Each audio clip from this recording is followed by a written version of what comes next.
اعوذ باللہ من الشیطان الرجیم بسم اللہ الرحمن الرحیم السلام علیکم رحمۃ اللہ وبرکاتہ۔ جیسا کہ ہم نے سورہ نساء کی 2 آیات کا ترجمہ تفسیر اور خلاصہ بیان کیا تھا، آگے ارشاد ربانی ہے للذین یتربصون بکم فإن کان لکم فتح من اللہ قالوا الم نکن معکم وإن کان للکافرین نصیب قالوا الم نستحوذ علیکم نمنعکم من المؤمنین۔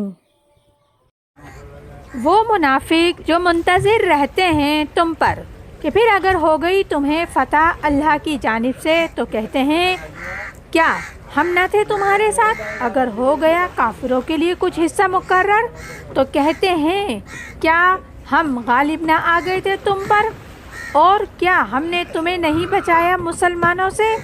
اس آیت میں رب العزت بتا رہے ہیں کہ وہ منافق جو تمہارے لیے ایک انتظار کی حالت میں رہتے ہیں، وہ دیکھنا چاہتے ہیں کہ اونٹ کس کروٹ بیٹھتا ہے، تیل دیکھو، تیل کی دھار دیکھو کہ آخر فتح مسلمانوں کو ہوتی ہے یا کفار کو۔ دونوں کے ساتھ کچھ نہ کچھ تعلقات بنا کے رکھو تاکہ جس کی بھی فتح ہو اس کے ساتھ ہو جاؤ اور اپنا بچاؤ کر لو۔ تو اللہ فرماتا ہے اگر تمہیں فتح حاصل ہو جاتی ہے اللہ کے فضل و کرم سے تو وہ فوراً آ جائیں گے کہ ہم بھی تمہارے ساتھ تھے، ہم بھی مسلمان ہیں، جنگ میں ہم بھی تمہارے ساتھ شریک تھے، تو لہٰذا ہمارا حصہ بھی نکال دیجئے مال غنیمت میں سے۔ اور اگر وقتی طور پہ فتح کافروں کو مل جاتی ہے، ان کا پلڑا بھاری ہو جاتا ہے، تو پھر وہ اپنے کافر ساتھیوں سے کہیں گے کیا ہم نے آپ لوگوں کو مسلمانوں سے نہیں بچایا ہوا تھا؟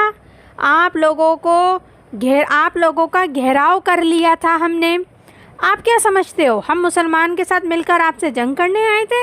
نہیں، ہم تو آپ کو مسلمانوں سے بچانے کے لیے آئے تھے اور ہم نے آپ لوگوں کو مسلمانوں سے بچایا ہے۔ اللہ یحکم بینکم یوم القیامہ، سو اللہ فیصلہ کرے گا قیامت کے دن تمہارے درمیان۔ تو اس آیت میں بھی رب العزت یہی بتا رہے ہیں، تو اللہ تعالیٰ ہی فیصلہ کر دے گا تمہارے درمیان، یعنی منافقوں کے، کافروں کے درمیان فیصلہ قیامت کے دن۔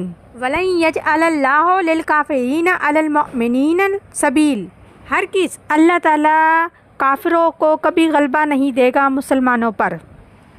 آگے ارشاد ربانی ہے ان المنافقین یخادعون اللہ وہو خادعوہم، بے شک منافق چال بازی کرتے ہیں اللہ سے، حالانکہ وہی چال چلنے والا ہے۔ اس آیت میں رب العزت بتا رہے ہیں کہ منافق اللہ کو دھوکہ دینے کی کوشش کر رہے ہیں، جبکہ اللہ تو انہیں دھوکہ دے رہا ہے۔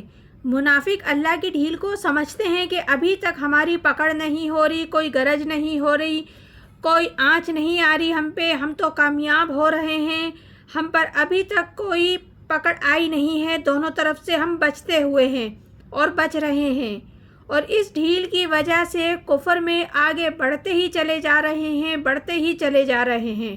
در حقیقت اللہ کی طرف سے یہی ہے جو ان کو دھوکہ دیا جا رہا ہے، جس کو وہ سمجھتے ہیں ہم کامیاب ہو رہے ہیں۔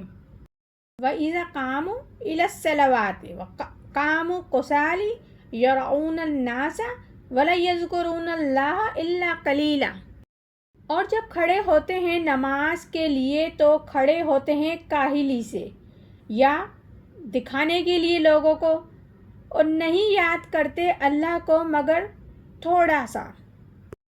اس آیت میں رب العزت بتا رہے ہیں کہ جب وہ لوگ منافقین نماز کے لیے کھڑے ہوتے ہیں تو بڑی کاہلی سے، سستی سے کھڑے ہوتے ہیں، طبیعت میں یکسوئی نہیں ہوتی ہے، اور اگر ہوتے بھی ہیں تو کھڑے تو وہ لوگوں کو دکھانے کے لیے کھڑے ہوتے ہیں، طبیعت میں یکسوئی ان کے پیدا نہیں ہوتی، وہ ان کو مجبوراً اپنے آپ کو مسلمان ثابت کرنے کے لیے نماز کے لیے کھڑا رہنا پڑتا ہے، اور رب العزت کا ذکر بھی نہیں کرتے اس طریقے سے جیسے کہ کرنے کا حق ہے، مگر حقیقت میں بہت کم لوگ ہیں جو دل سے اللہ کا ذکر کرتے ہیں، اسے یاد کرتے ہیں، اس کی تسبیح کرتے ہیں، اس کی حمد اور ثنا کرتے ہیں، تو یہ سورہ نساء ہے جس کی ابھی ہم نے 2 آیتوں کا ترجمہ تفسیر اور خلاصہ بیان کیا. انشاءاللہ تعالیٰ مزید بھی آگے کرتے رہیں گے. پروردگار عالم ہم سب کو قرآن پاک صحیح طریقے سے پڑھنے، سمجھنے اور عمل کرنے کی توفیق عطا فرمائے. آمین ثم آمین. جزاک اللہ.